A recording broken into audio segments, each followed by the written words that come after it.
नमस्कार दोस्तों, मेरा नाम है सागर और मैं इंडियन रेलवेज में सीनियर गुड्स ट्रेन मैनेजर की पोस्ट पर हूं। दोस्तों, मैं आपको इंडियन रेलवे से जुड़ी हुई बहुत ही बेहतरीन और सटीक जानकारी देता हूं। तो चलिए दोस्तों शुरू करते हैं। आज हम कंपेयर करेंगे इंडियन रेलवे की 3 जॉब्स का जो कि बहुत ज़्यादा डिमांडिंग में है और हर व्यक्ति उन्हीं जॉब्स में सेलेक्ट होना चाहता है रेलवे की में। तो दोस्तों, पहली जॉब जो मैं आपको बताने जा रहा हूँ, 3 जॉब्स में कंपेरिजन कर रहा हूँ, वो पहली जॉब है ALP यानी असिस्टेंट लोको पायलट। दूसरी जो जॉब है वो है TC या TTE जिन्हें बोलते हैं, और तीसरी जॉब है वो है ट्रेन मैनेजर या आप कह लीजिए गुड्स गार्ड। तो चलिए दोस्तों कंपैरिजन करते हैं तीनों जॉब्स का। इन जॉब्स का क्या क्या क्राइटेरिया रहता है, कौन कौन इनका फॉर्म भर सकता है, सैलरी कितनी है और सारी चीज़ों के बारे में। दोस्तों, पहले नंबर पर मैं आपको बता दूं कि ALP बनने के लिए 10th पास होना जरूरी है। 10th के साथ में ITI या डिप्लोमा होना बहुत ही ज़्यादा जरूरी है। यदि किसी ने 12th करने के बाद BE या BTech कर रखी है तो वो भी इसमें अप्लाई कर सकता है। अगर किसी के पास ITI या डिप्लोमा नहीं है तो वो ALP का फॉर्म बिल्कुल भी नहीं भर सकता है। अब आते हैं TC या TTE। दोस्तों, TC जो होते हैं वो जूनियर होते हैं, TTE होते हैं जो सीनियर होते हैं। तो ये वाली जो पोस्ट है TTE की, ये ग्रेजुएशन वाला व्यक्ति भर सकता है, और TC की जो पोस्ट है ये 12th वाला भर सकता है। तो TC की बात करते हैं। TC के लिए चाहिए 12th पास। दोस्तों, 10th पास और ITI पास होना चाहिए जब आप फॉर्म भर रहे हैं। अगर आप अपीयरिंग हैं या आपका रिजल्ट आने वाला है 2-4 दिन में, तो आप दोस्तों नहीं भर पाओगे उस फॉर्म को, बिल्कुल भी एलिजिबल नहीं हो आप। आपका रिजल्ट आना चाहिए उससे पहले जब आप फॉर्म भर रहे हो, आपके हाथ में रिजल्ट होना चाहिए।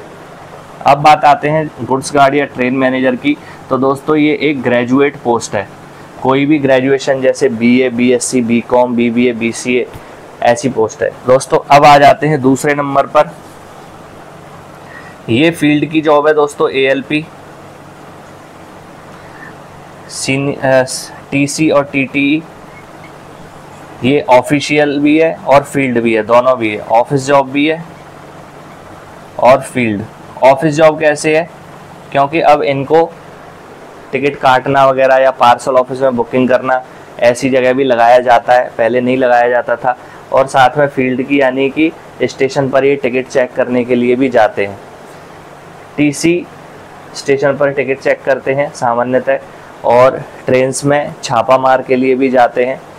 तो इनकी फील्ड की भी ऑफिशियल की भी ये फील्ड की जॉब है, ट्रेन मैनेजर। तीसरे नंबर पर दोस्तों आते हैं एग्ज़ाम।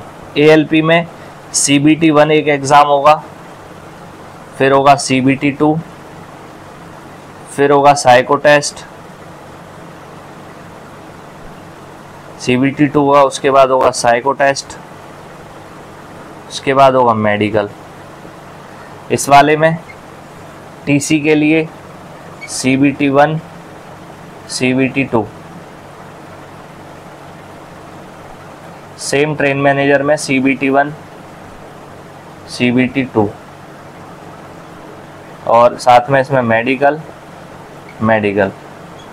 तो एक टेस्ट इसमें ALP में साइको टेस्ट ज़्यादा है, साथ ही साथ में इसका जो मेडिकल होता है वो बहुत ही ज़्यादा हार्ड होता है ALP का। तो इसमें अगर आपकी आई साइड वीक है या आपके चश्मा लगा हुआ है तो आपका सिलेक्शन होना बहुत ही ज़्यादा मुश्किल है, क्योंकि मेडिकल में आप आउट हो जाओगे। इसमें मेडिकल बहुत ही ज़्यादा इजी होता है, चश्मा भी लगा हुआ है, कितने नंबर का भी चल जाएगा, एलिजिबल है। इसमें आँख में थोड़ा बहुत पॉइंट है, जैसे -0.5 है, 0.75 है, अगर इतना है तो आपका पॉइंट चल जाएगा। -1 या -1 से ऊपर वाला नहीं चलेगा। अब दोस्तों चौथे नंबर पर बात करते हैं ट्रेनिंग और सैलरी। ट्रेनिंग दोस्तों इनकी होती है 6 मंथ की, अप्रॉक्स बता रहा हूँ। इनकी होती है 3 मंथ्स की और इनकी होती है 2 मंथ्स की। अब दोस्तों बात आ जाती है ग्रेड पे और सैलरी। ग्रेड पे दोस्तों पूरे ऑल ओवर इंडिया में जितनी भी सरकारी नौकरी हैं उनको आंकने का, उनका ये पता करने का कि वो किस लेवल का व्यक्ति है, कौन सी ग्रुप D में है, ग्रुप C में है, चपरासी है, या C क्लास का या B क्लास का या ऑफिसर है, उसको नापने के लिए लेवल या ग्रेड पे दी हुई होती हैं। जैसे किसी की 1800 ग्रेड पे है तो वो लेवल 1 कहलाती है, 1900 ग्रेड पे है वो लेवल 2 कहलाती है, तो कुछ इस तरीके से सेंट्रल गवर्नमेंट में इनको बांट दिया गया है। अब दोस्तों बात करते हैं ग्रेड पे की और सैलरी की। तो एएलपी की जो इनिशियल ग्रेड पे है एएलपी की, वो है 1900 ग्रेड पे, और इनकी लगभग सैलरी स्टार्टिंग में 45,000 के आसपास बनती है। अब बात आते हैं दोस्तों टीसी की। इनकी ग्रेड पे होती है 2000, यानी कि लेवल 3 की है, ये लेवल 2 की जॉब है। और इनकी इनिशियल सैलरी लगभग, जो केवल सैलरी की बात कर रहा हूँ, वो लगभग 40,000 रुपये के आसपास बनती है। दोस्तों अब आते हैं गुड्स गार्ड के लिए। गुड्स गार्ड की 2800 ग्रेड पे है। इन तीनों में सबसे ज़्यादा 2800 ग्रेड पे गुड्स गार्ड की, इनकी 2000 है, इनकी 1900 है, इनकी 2800 है, और इनकी लगभग स्टार्टिंग सैलरी 65,000 के आसपास बनती है।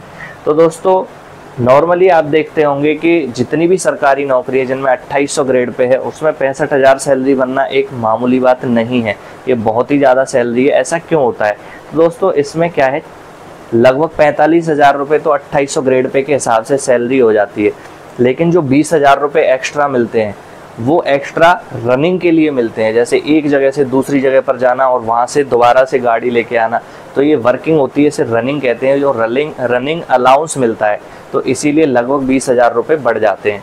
ऐसे ही एएलपी का 1900 ग्रेड पे, लेकिन मिल रहे हैं इनको 45,000 रुपये, तो इनके भी 20,000 रुपये इसमें लगभग जोड़ के मैंने बताए हैं 15 से 20,000 रुपये के लगभग इनको 45,000 रुपये की सैलरी, क्योंकि रनिंग अलाउंस हम लोगों को एएलपी को, लोको पायलट को, ट्रेन मैनेजर को मिल जाता है।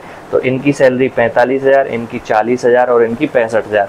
यदि दोस्तों आपको आराम वाली नौकरी चाहिए तो आप टीसी-टीटी वाली वैकेंसी को भरें। इसमें फॉर्म भरें, आप 12th पास हैं तो सीसीटीसी का। टीसी की जो वैकेंसी है वो सीसीटीसी नाम से आती है।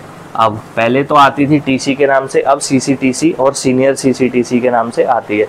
अगर आपको आराम नहीं चाहिए, आपको लोको पायलट ही बनना है, ट्रेन चलाना है, जज्बा है, जुनून है आपके अंदर क्या ट्रेन ही चलानी है, राल में आई साइट भी ठीक है आपकी और आप एग्ज़ाम क्वालिफाई कर सकते हो, तो आप इसका फॉर्म भरिए। और आपको एक नॉर्मल जॉब चाहिए जिसमें सैलरी भी अच्छी है और कोई दिक्कत नहीं है, ट्रेन चलाने से कोई टेंशन नहीं लेनी है आपको, तो फिर आप ट्रेन मैनेजर में जाइए। फील्ड की जॉब है ये, तो फील्ड में ही लोको पायलट के साथ रहना पड़ेगा। और मैं इसी तरह से आपको गाइड करता रहूँगा, आपका दोस्त रेलवे जासूस। जय हिंद, जय भारत, जय इंडियन रेलवेज।